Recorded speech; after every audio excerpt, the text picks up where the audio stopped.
বলেন ঘুমে থাকলে হেডফোন কানে দিয়ে গান শুনতে শুনতে মরে গেছে, হেডফোন কানে দিয়ে গান শুনতে শুনতে মারা গেছে। এটা কেন বললাম? মুসলিম শরীফের একটা হাদিস শোনাবো তাই বললাম। টেলিভিশন ছাইরা নাটক সিনেমা চলতেছে, উনি দেখতে দেখতে মারা গেছে। কথাগুলো মন দিয়ে বুঝেন। এই কথা আমি কেন বলতেছি? একটা হাদিস শোনাবো তাই বলতেছি। আরেকজন কোরআন তেলাওয়াত করতে করতে করতে করতে ঘুমিয়ে গেছে, ওই ঘুমে মারা গেছে। আবার বুঝেন, আরেকজন সুবহানাল্লাহ গনতে গনতে আঙ্গুলের কর গনতে গনতে ঘুমায় গেছে। আরেকজন সূরা ইখলাস পড়তে পড়তে ঘুমিয়ে গিয়েছে। বলেন গান শুনতে শুনতে ঘুমিয়ে যাওয়া আর ইখলাস পড়তে পড়তে ঘুমিয়ে যাওয়ার মধ্যে পার্থক্য আছে না নাই? কি পার্থক্য? এবার হাদিস শুনুন।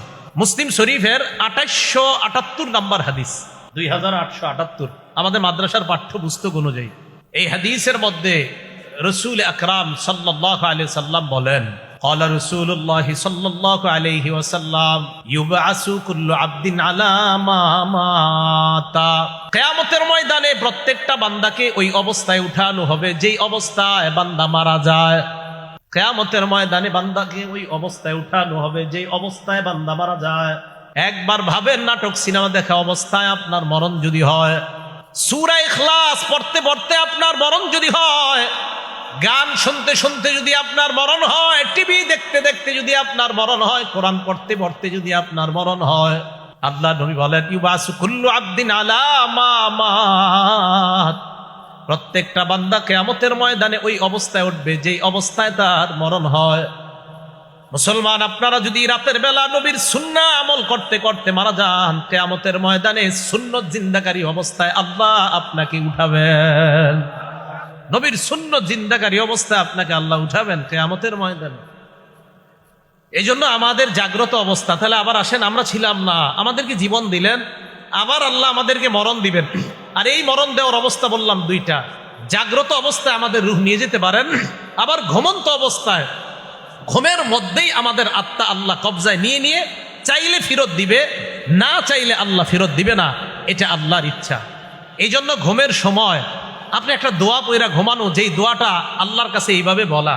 সহিহ বুখারী 6320 নম্বর হাদিসের বর্ণনা, আবু হুরায়রা রাদিয়াল্লাহু তাআলা আনহুর বর্ণনা। তিনি বলেন, ক্বালা রাসূলুল্লাহ সাল্লাল্লাহু আলাইহি ওয়াসাল্লাম ইযা আওয়াইতা ইলা ফিরাশিকা, তুমি যখন তোমার বিছানায় যাও, বিছানায় যাওয়ার পর ফালয়ানফুদ, নবীজি বলেন তোমরা যখন তোমাদের বিছানায় যাও, প্রথম তোমাদের কাজ হলো ফাতাওয়াদ্দা ওযুআকা লিস-সালাহ, নামাজের জন্য যেইভাবে ওযু করো এইভাবে তোমরা ওযু করবা।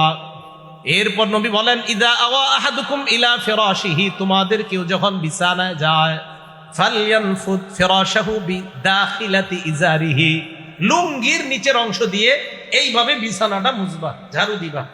অন্য বর্ণনা আসছে সালাসা মাররাত, 3 বার ঝাড়ু দিবা। দেওয়ার পর কি করবেন? তিরমিজি শরীফের 3398 নাম্বার হাদিসে আসছে, দেওয়ার পর এমন করবেন, এই যে শুইবেন যখন হাত মাথার নিচে রাখবেন, রাখার পর আল্লাহরে বলবেন আল্লাহুম্মা কিনি আযাবাকা ইয়াওমা তাবাসু ইবাদাক, আল্লাহ যেদিন আপনি আপনার বান্দাদেরকে কিয়ামতের ময়দানে উঠাবেন, সেদিন আপনি আপনার আযাব থেকে আমাকে বাঁচান। বাংলায় বলবেন, আল্লাহ কিয়ামতের মাঠে যেদিন উঠাবেন সেদিন আমাকে আপনার আযাব থেকে বাঁচান। এটা হলো মাথার নিচে হাত রাখা। এরপর মুসলিম শরীফের 2714 নম্বর হাদিস, রাসূল বলেন এরপর যখন শুইবা, আইয়ুকুম ইত্তাজা আলা শিক্কিহিল আইমান, ডান কাত হয়ে শুইবা। শোয়ার পর আবার বুখারীর 6320 নম্বর হাদিসের বর্ণনা, যখন তুমি ডান কাত হয়ে শুইবা তখন বলবা বিসমিকা রাব্বি ওয়াদাতু জামবি, আল্লাহ আপনার নামে আমার দেহটা বিছানায় লাগাইলাম। ওয়া বিকা আরফাহু, আপনি চাইলে আবার দেহ বিছানা থেকে উঠাবো। আবার বুঝেন, আল্লাহ আমাদের ঘুমের মধ্যে আত্মা কবজায় নিয়ে নেয়, চাইলে আল্লাহ ফেরত দিবেন। নবীজি আমাদেরকে শিখায় দেয়, তুমি বলবা মাবুদ তোমার নামে আমি আমার দেহটা বিছানায় লাগাইলাম, আবার তোমার নামে আমার দেহ বিছানা থেকে উঠাবো।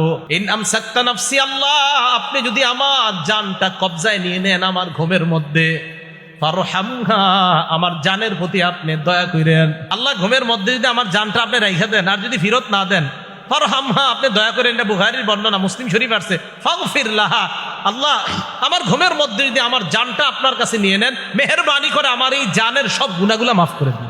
এবার আসেন, এই দোয়া পড়ে আপনি ঘুমাইছেন, তো আপনার আল্লাহ তাআলা আপনাকে উঠাবে এই অবস্থায়, কিন্তু আপনি গান শুনতে শুনতে ঘুমাইছেন। রাসূল আকরাম সাল্লাল্লাহু আলাইহি সাল্লাম বলেন, আর ওয়াইন আরসালতাহা, যদি আপনি আমার জানটা ফিরায়া দেন, মানে ফজরের আজানের সময় যদি আবার আমি উঠতে পারি, ফাহফাজহা বিমা তাহফাজু বিহি ইবাদাকাস সালিহিন, আমার জানটা ওইভাবে হেফাজত করবেন যেইভাবে আপনি আপনার নেককার বান্দাদেরকে হেফাজত করেন। এই দোয়া পয়রা যখন আগামীকাল ঘুম থেকে উঠবেন, ইনশাআল্লাহ আল্লাহর জিম্মায় আপনি পরিচালিত হবেন।